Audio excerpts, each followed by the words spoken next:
Nepangaken nami kula Yana Julia Putri, absen sanga saking kelas 12 IPS kalih.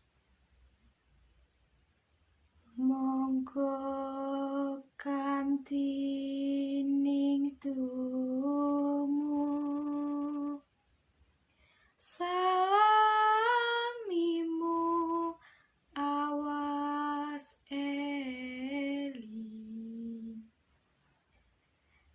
eling luka taning alam dadi wirya ning dumati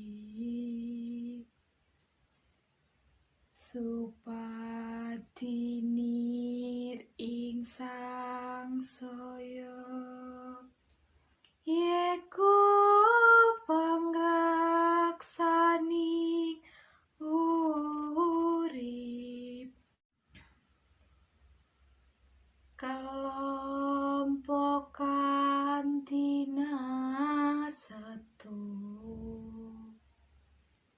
nggarap soal bahasa Jawi tugas nulis aksara ditugasi nang pupeti supaya bisa aksara lan sinau basa Jawi.